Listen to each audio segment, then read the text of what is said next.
जी मोदी जी और अमित शाह जी के बीच में तो मुलाकातें यूं होती रहती है, लेकिन इस बार की मीटिंग बड़ी खास थी। ये लिस्ट आने से पहले दोनों के बीच में एक लंबी चौड़ी मीटिंग हुई, तो दोनों की रजामंदी माना जाए यहाँ पर, या इसमें भी कोई कॉन्ट्रडिक्शन हो रहा है? आजकल बिल्कुल लोग कह रहे हैं कॉन्ट्रडिक्शन। कि नंबर 1 और 2 में बन नहीं रही। नहीं नहीं, आपको अपना सवाल वापस लेना होगा। आपने कहा कि अमित शाह और मोदी के की रजामंदी से, अभी तक तो मुझे नहीं दिखाई दिया, अभी हाल फिलहाल में नहीं दिखाई दे रहा उनके बीच में कुछ रजामंदी है। साहब एक तरफ हैं, बैठे हुए हैं। हाँ जी जी, मैं बड़े बड़े उससे भरोसे से बात कर रहा हूँ कि साहब एक तरफ बैठे हुए हैं और छोटे साहब एक तरफ बैठे हुए हैं, और ये नजारा क्या पार्लियामेंट में बात है। साफ तौर पर दिखाई दिया है कि क्या दोनों में सामंजस्य चल रहा है, पहले जैसा सामंजस्य है, या बीच में कोई और आ गया है, या साहब भरोसा नहीं कर पा रहे हैं छोटे साहब के ऊपर, इसलिए कुछ चीजें का बदलाव देखने को मिल रहा है। 17 दिन तक पार्लियामेंट में दोनों गायब रहे।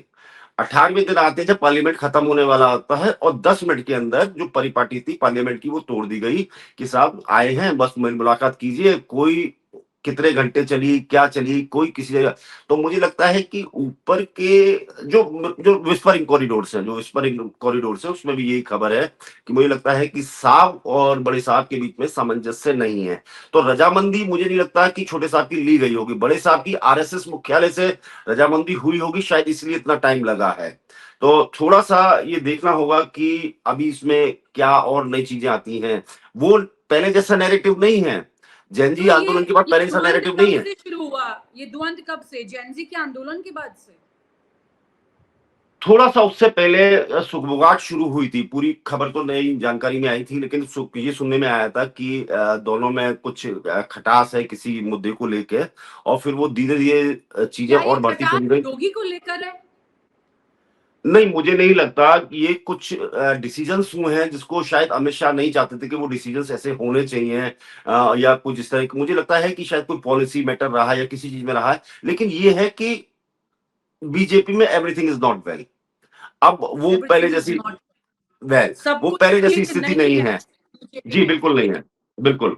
और ये बात मैं बड़ी उससे तस्दीक से कहूंगा, क्योंकि मैं कुछ दिन पहले एक हाई लेवल लोगों के बीच में बैठा हुआ था, तो they were asking me the same question, और उन्होंने सवाल भी पूछा। फिर उन्होंने कहा कि हमें भी नहीं लगता यार कुछ ऐसा है, अभी मामला गड़बड़ लग रहा है, और आउटसाइड तो मामला गड़बड़ है ही, अंदर भी मामला गड़बड़ है।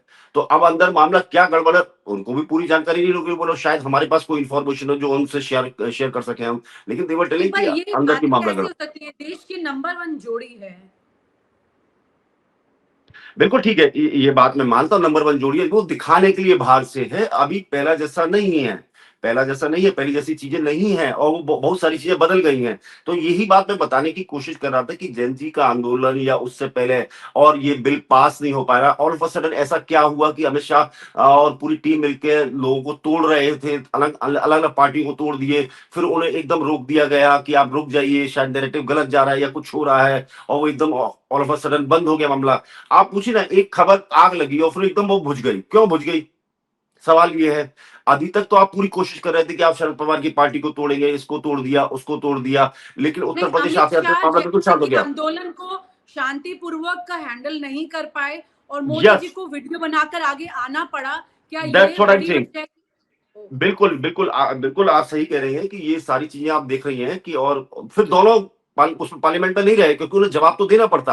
आखिर पैलेट गोलियां कैसे चली, वहां पर पिटाई क्यों की गई, और ये सवाल किसी ने, सबने पूछा सवाल, सुप्रीम कोर्ट में भी सवाल पूछा गया, कई जगह पूछा गया, हर प्लेटफॉर्म पे, हर सोशल मीडिया पे पूछा। इवन भारतीय जनता पार्टी में भी ये सवाल पूछा जा रहा है कि बच्चों पे इतनी जरूरत करने की क्या जरूरत थी। लेकिन साफ तौर पर दिखाई दे रहा है, मुझे लगता है कि भारतीय जनता पार्टी में इटसेल्फ वो सब कुछ पहले जैसा नहीं है। शायद चीजें बदल रही हैं, अंदर भी चीजें बदल रही हैं और बाहर भी नैरेटिव्स बदल रहे हैं। शायद इस यही वक्त था, दिस इज द टाइम कि एक चेंज प्लस कंटिन्यूटी लोगों के सामने एक नैरेटिव लाया जाए। इसलिए 7 महीने से रुकी हुई जो टीम थी उसे सामने लाया गया और दिखाया गया कि जो हमारे 7 पुराने लोग थे उनको भी हम जोड़ रहे हैं। स्मृति ईरानी मुझे नहीं लगता उत्तर प्रदेश में जाके बहुत कोई बड़ा कमाल करने वाली है, क्योंकि उसमें देखिए रेखा गुप्ता पहले से ही ऑलरेडी मौजूद है, उसके अंदर प्रोफेसर तारिक अनवर पहले से मौजूद है, बासित अली पहले से ही उसके अंदर मौजूद है। कौन सा नया चेहरा? केवल वही चेहरा मौजूद है। राष्ट्रीय स्तर पर देखिए ना, सौदान सिंह पहले से ही मौजूद हैं, उसमें जो है सुनील बंसल पहले से ही मौजूद हैं, पीयूष गोयल उसमें प्रचार पहले से, तो उसमें चेंज क्या दिखाई दिया? उसमें साफ तौर पे दिखाया कि कंटिन्यूटी हम कर रहे हैं, चेंज के साथ कर रहे हैं, कुछ लोगों की एंट्री करा रहे हैं ताकि वो एक मास लीडर के रूप में बने।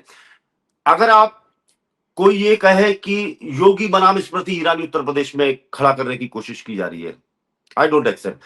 योगी की लोकप्रियता, बहुत ज्यादा लोकप्रियता है उनकी, उनका मास बेस है, और स्मृति ईरानी का मास बेस नहीं है, और उन्हें प्रभारी भी बनाया गया उत्तर दोनों को प्रदेश एक ही का। मोर्चे पे लगा देना, किस जी, बात का अंदेशा है?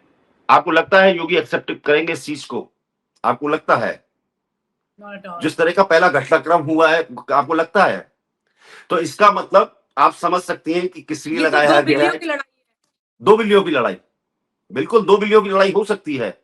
देखिए, महिला, एक मेरी बात याद रखिए, मैं महिला का बहुत सम्मान से बात कर रहा हूं कि महिला अपना अपमान और बदला कभी नहीं भूलती है। और ये मालूम है आपको, सबको मालूम, दुनिया को मालूम है क्या हुआ था उस टेलीफोन कॉल में, क्या बातचीत हुई हो, और हो सकता है कुछ प्लेटफॉर्म वो सार्वजनिक भी हो गई, साफ मना कर देगा, नहीं कर रहे हम आपका काम।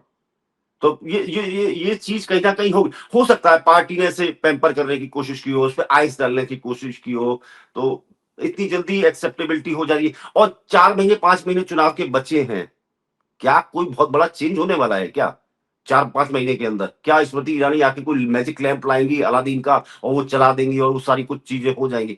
सुनील बंसल ऑलरेडी उत्तर प्रदेश रहने वाले, राजस्थान के, दिल्ली में पड़े रहते हैं, लेकिन सारा काम तो उनका उत्तर प्रदेश से ही होता है। कौन सा भारतीय जनता पार्टी का हाँ, संगठन लेकिन का सुनील आदमी? बंसल के रिकॉर्ड में सक्सेस है, उन्होंने कई बार सक्सेस बिल्कुल है, दर्ज कराई है। मैं कह तो रहा हूं, वो संगठनात्मक जो मशीनरी है, बूथ लेवल पे भारतीय जनता पार्टी को कैसे पहुंचा, जैसे बंगाल में उन्होंने पहुंचाया, वो पड़े रहे वहां पिछले 40 दिन में। लेकिन ऑलरेडी मास भी उत्तर प्रदेश में है उनके पास, ऑलरेडी बहुत ज्यादा तादाद में कार्यकर्ता, एक बूथ 40 यूथ है, 20 यूथ भी नहीं, 40 यूथ है उनके पास काम करने के लिए।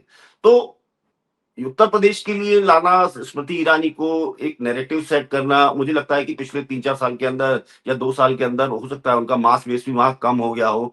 ये थोड़ा मुझे अप्रत्याशित लगता है। लेकिन उन्हें लगा होगा, पार्टी को लगा होगा कि एक बड़ा लीडर जो है बाहर है, अब वो सीरियल में है, तो सीरियल से निकाल के उन्हें जो है अब बड़ी फिल्म दिखाई जाए, राजनीतिक फिल्म दिखाई जाए, तो वो राजनीतिक फिल्म में उन्हें एंट्री करा दी गई है।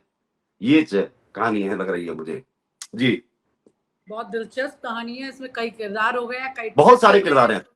इतनी उठापटक हो गई है कि अभी इसका एंड, मतलब जिसे कहते हैं ना, पिक्चर अभी बहुत बाकी है, बहुत ऐसी बाकी है तस्वीर अभी तो। समझ में आ रही है। अभी तो ये यूं समझ सकते हैं कि अभी तो क्लाइमेक्स पहले ले आए हैं, वो धीरे धीरे अब कहानी नेपथ्य में जाएगी कि 2012 में ये हुआ था, 1:38 पे ऐसे हुआ था, कई होता है ना रेट्रोस्पेक्ट में कहानियां चलती हैं, लेकिन क्लाइमेक्स पहले ही खुल जाता है। तो वो मुझे लगता है कि शायद वही कहानी है, मुझे कोई उसमें बदलाव ज्यादा नहीं दिखाई देता। और मुझे ये सबसे बड़ा लगता है कि क्या ये जो टीम बनाई गई है, are they capable of doing और टेकिंग देयर ओन डिसीजंस? क्या ले पाएंगे ये लोग अमित शाह की टीम के सामने या मोदी जी की टीम के सामने ले पाएंगे? ये तो वही नैरेटिव को आगे कंटिन्यू करेंगे ना। सबसे बड़ा सवाल ये खड़ा होगा, तो राष्ट्रीय अध्यक्ष की कहां क्या पोजीशन रहने वाली है? ये कोई नितिन गडकरी जब आपको राष्ट्रीय क्या अध्यक्ष लग थे रहा वो, है कि नितिन नवीन फ्लोरिश हो गए हैं, गुलदस्ते में कई फूल आ गए हैं, खूबसूरत बीच में चमचमा रहे हैं, या फिर फूलों के बीच में ऐसे दब जाएंगे कि वो निकलने के लिए गुलदस्ते में अपनी जगह ढूंढेंगे? ऐसा कुछ होने वाला है क्या? क्योंकि उनकी भी टक्कर के, उनकी एज के आसपास के बहुत लोग हैं इसमें, जब कम उम्र का फासला होता है तो उतने आर्ग्यूमेंट्स भी हो जाते हैं। देखिए जब राजा की ताजपोशी होती है ना, तो राजा के साथ 2-4 शेफ भी होने चाहिए, एक जो है सिपह सलार भी होना चाहिए, एक वज़ीर भी होना चाहिए राजा क्या। तो ये एक टीम वो उस चीज़ के लिए दिखाई गई है कि ये साहब हमने आपकी पूरी टीम बनवा दी है। अब आप निराश ना हो, आप राष्ट्रीय अध्यक्ष हैं। जैसे पहले कहा जाता था मनमोहन सिंह के नाम पे, कई देश के कवियों ने मज़ाक भी उड़ाया कि मनमोहन सिंह के घर बाहर लिखा दो, मैं ही प्रधानमंत्री हूँ। तो यही स्थिति क्या ये इनके साथ होने वाली है, नितिन नवीन के साथ, कि साहब मैं ही राष्ट्रीय अध्यक्ष हूँ यहाँ पर प्रधानमंत्री के सामने, मैं डिसीजन लेने में सक्षम हूँ। तो ये सारी चीजें हैं, मुझे लगता है कि अभी फिलहाल तो कुछ नहीं, जो चुनावी राज्य हैं उसमें वही टीम काम करेंगी जो जिम्मेदारी जिन लोगों को दी गई है। और सुनील बंसल और पूरी टीम जो लगती है आरएसएस की, वो सब मिलकर जो है उसको आगे बढ़ाएंगे, काम वही होता रहेगा। और आप हमसे जुड़े रहने के लिए सब्सक्राइब करें YouTube पर, फॉलो करें ट्विटर पर और लाइक करें Facebook पर। और ज्यादा जानकारी के लिए आपको टाइप करना होगा सिर्फ न्यूज नशा।